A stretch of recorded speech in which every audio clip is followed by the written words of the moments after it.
वकील असीम सरोदेंची सनद रद्द करणाऱ्या बार काउन्सिलच्या निर्णयावर सोशल मीडियातून प्रश्नांची सरबत्ती आणि टीका होऊ लागली।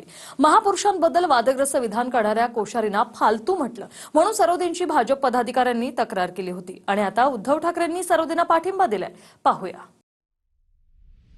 शिवराय आणि महात्मा फुलेंचा अवमान करणाऱ्या कोश्यारींवर बोलायचं नाही, पण त्यावर कोणी बोललं की कारवाई करायची, अशा शब्दात उद्धव ठाकरेंनी असीम सरोदेंच्या प्रकरणावर टीका केली आहे। माजी राज्यपाल भगतसिंग कोश्यारींना फालतू आणि विधानसभा अध्यक्ष राहुल नार्वेकरांबद्दल गैरशब्द काढले म्हणून सरोदेंच्या वकिलीची सनद बार काउन्सिलनं 3 महिन्यांसाठी रद्द केली आहे। भाजप पदाधिकाऱ्यानं याबद्दल तक्रार केली होती। त्यावर आम्ही सर्व स्वातंत्र्यप्रेमी असीमजी तुमच्या सोबत आहोत। हम करे सो कायदा, त्यावर आवाज उठवणारा देशद्रोही, या दिशेनं देशाला फरफटत नेण्याचा हा घातक प्रयत्न आहे। छत्रपती शिवाजी महाराजांचा, महात्मा ज्योतिबा फुलेंचा अपमान केला तरी त्याला माफी, त्याच्या कारभाराबद्दल सर्वोच्च न्यायालयाने ताशेरे मारले तरी काही बोलायचं नाही। मात्र त्यांनी केलेल्या अन्यायाबद्दल बोलणं आणि सत्य सांगणं म्हणजे मोठं पाप असल्याचं मानणं म्हणजे लोकशाहीची अवहेलना करणं आहे। थोडक्यात गप्प रहा आणि आमची गुलामगिरी करा, या कटाचाच हा एक भाग। या देशात आता सत्यासाठी संघर्षच करावा लागणार, अशी प्रतिक्रिया उद्धव ठाकरेंनी दिली आहे। भाजप पदाधिकाऱ्यानं याबद्दल तक्रार दिली होती, मात्र निकाल ऑगस्टमध्ये येऊनही तो का कळवला गेला नाही, यासह अनेक प्रश्नही विरोधकांनी उपस्थित केलेत। इम्प्रपोर्शनेट स्वरूपाचा हा निर्णय आहे, इरॅशनल आहे, इलॉजिकल आहे, इलिगल सुद्धा आहे। या सगळ्या संदर्भात मी अपीलमध्ये मांडणी करीन आणि म्हणजे एक फालतू नावाचा शब्द जो खरं तर असंसदीय नाही आहे तो वापरणारा मी एकच वकील सापडलो काही मी गैरवर्तणूक केली आणि गैरवर्तणूक करणारे मी प्रत्येक पदोपदी तुम्हाला दाखवून देतो। मग त्यांच्यावर तुमची देखरेख करण्याची, स्वतःहून देखरेख करण्याची कोणतीच यंत्रणा नाही। असीम सरोदे साहेबांबद्दल करताय तर गुणवंत सदावर्तेंच्या बाबतीत काय करणार? गुणरत्न सदावर्ते साहेबांच्या बद्दल तुमचं काय मत आहे? हे सुद्धा महाराष्ट्र शासनाने कधीतरी डिक्लेअर करावं की ज्या तऱ्हेने ते प्रक्षोभक बोलतात किंवा ज्या तऱ्हेने ते हातवारे करतात किंवा ज्या तऱ्हेने ते महाराष्ट्राच्या राजकारणाला एक वेगळ्या दिशेने घेऊन जाण्याचं काम करतात।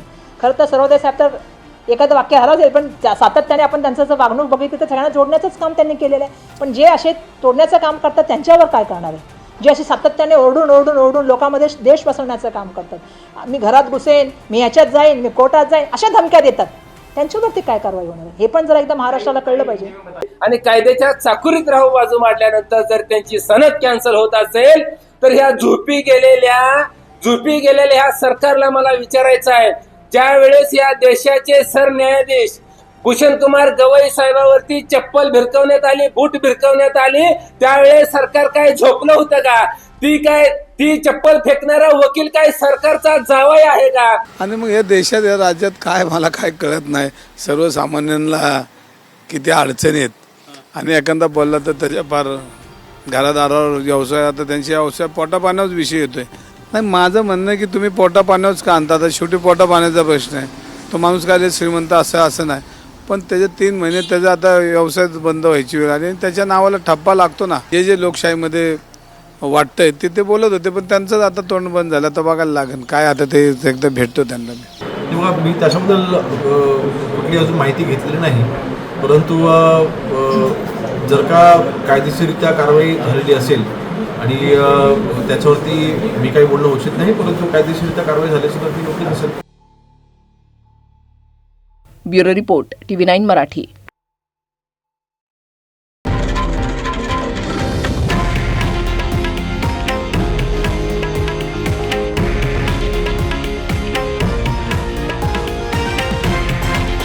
हे आहे देशातील नंबर 1 न्यूज नेटवर्क आणि आपण पाहत आहात TV9 मराठी, एकमेव।